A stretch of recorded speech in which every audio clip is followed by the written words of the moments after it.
안녕하세요. 돌쇠 뉴스 시작합니다. 10일 웨지에 올라온 칼럼인데요. 제목은 해외로 나가는 젊은이들 어떻게 되는가 일본입니다. 고질적인 디플레이션, 수십 년간 오르지 않는 임금, 결국 일본 젊은이들이 일본에서 탈출하고 있다는 칼럼인데요. 누리꾼들의 해외 경험담과 한숨 섞인 반응이 정말 리얼하군요. 뭐라고들 하는지 함께 보실까요? 끄신 구독, 좋아요.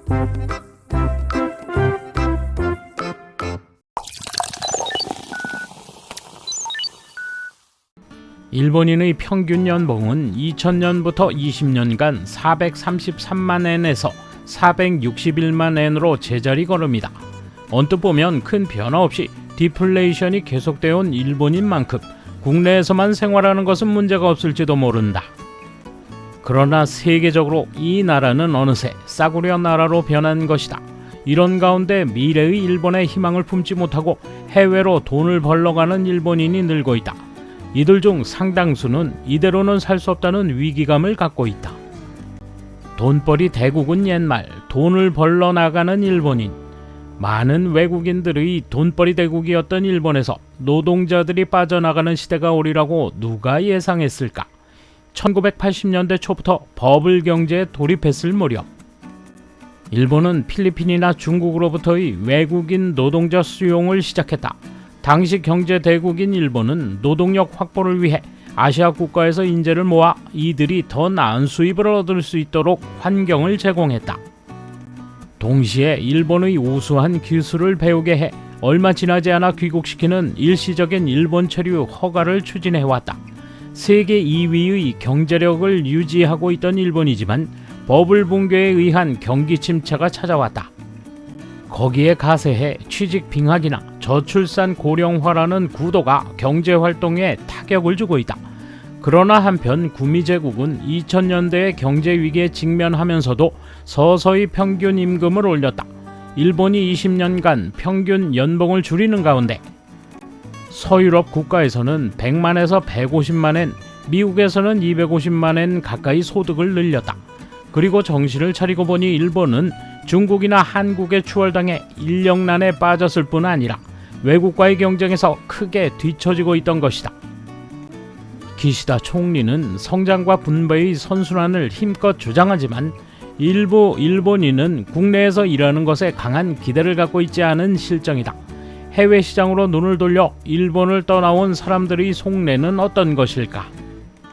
젊었을 때 해외에서 시장 개척. 대기업에서 일한 야마다 다카노리 씨는 9년 전에 일본을 나왔다. 싱가포르, 필리핀, 태국에서 동업직을 얻어 일하며 앞으로도 귀국할 계획은 없다며 말한다. 일본계 기업에 다니지만 동남아에서는 일하는 방식이 간단하고 야근도 없어요. 의견이 잘 통하고 수뇌부와의 거리도 가까운 느낌이 듭니다. 만약 내가 일본에 있었다면 연봉은 아마 지금의 절반일 것입니다. 해외를 목표로 하고 싶은 일본인의 대부분은 25세에서 35세 정도다. 일본에 있으면 연공 서열이 있고 주재원 경쟁률도 높다. 해외에서 경험을 쌓겠다는 꿈은 좀처럼 이루어지지 않는 문제가 있다. 해외 이직의 결과 연봉이 매년 15% 증가하는 것도 보통이라고 한다. 해외 경험을 바탕으로 일본 대기업에 재취업하는 사람들도 적지 않다고 한다. 최종적인 자신의 경력을 고려하며 해외에서 일하는 것이 중요하다고 한다.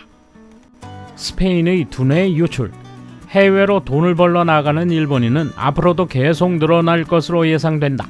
실제로 외무성에 따르면 해외 체류 일본인 수는 2019년 사상 최다인 141만 명에 달했다.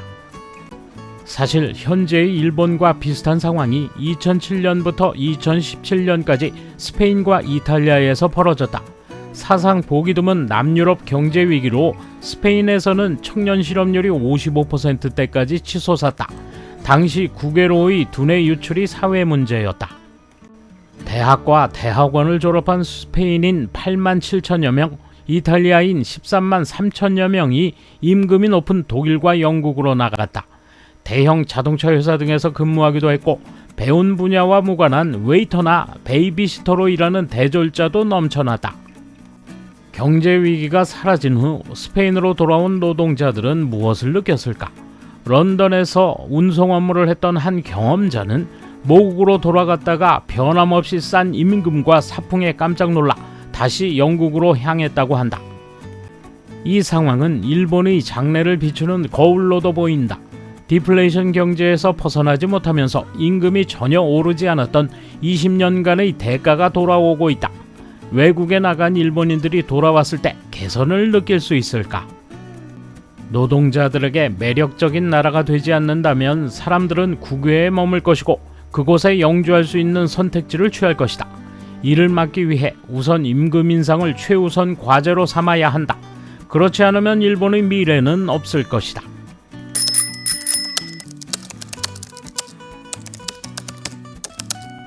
돈벌이라는 걸 생각하면 일본에서 일하는 것보다 보수가 좋아서 해외로 나간다는 것입니다.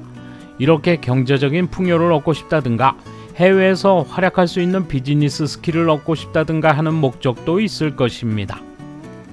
자신의 인생을 어떻게 그려나갈 것인가 하는 시점에서의 결단이라고 생각하기 때문에 남이 뭐라 하든 일본에서 살고 싶은 사람은 그렇게 하면 되고 해외에 나가고 싶은 사람은 그렇게 하면 되겠죠.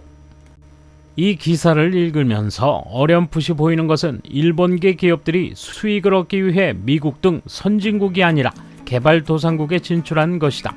그 지역의 물가나 기업의 성장 혜택을 받고 있다고 생각한다.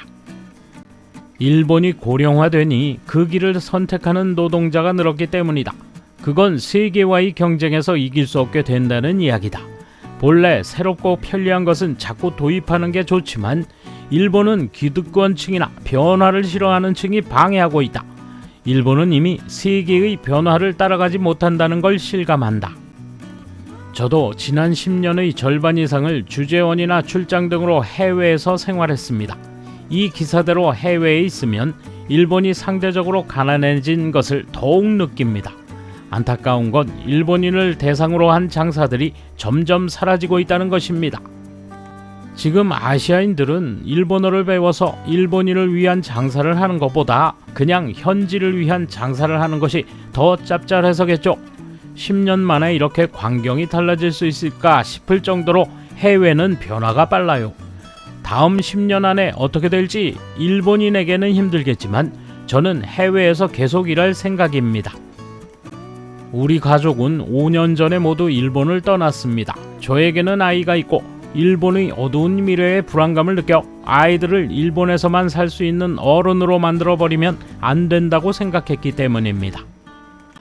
하지만 저는 일본을 매우 좋아하기 때문에 진심으로는 일본이 제대로 재생하고 세계적인 경쟁력을 다시 가지고 아이들이 안심하고 생활할 수 있는 나라가 되었으면 합니다. 다만 반드시 그렇게 될 것이라는 보장은 없고 지금은 도저히 낙관할 수 없는 상황이죠. 그러므로 자녀가 있는 가정은 자녀들이 어른이 되었을 때 일본이든 해외든 어느 쪽에서도 활약할 수 있는 어른으로 키워내는 것이 매우 중요하지 않을까요? 그리고 그것이 지금 우리 부모 세대의 의무가 아닐까 하는 생각마저 듭니다. 돌쇠 한마디! 생각할 줄 아는 젊은이라면 빨리 일본을 탈출해야 하겠죠. 뼛속 깊숙이 스민 젖은 낙엽 습성이 이 지경까지 몰아가는군요. 감사합니다. 돌쇠 물러갑니다. 이번 소식은 여기까지입니다. 시청해주셔서 감사합니다. 돌쇠처럼 꼬직하게, 마님처럼 화끈하게.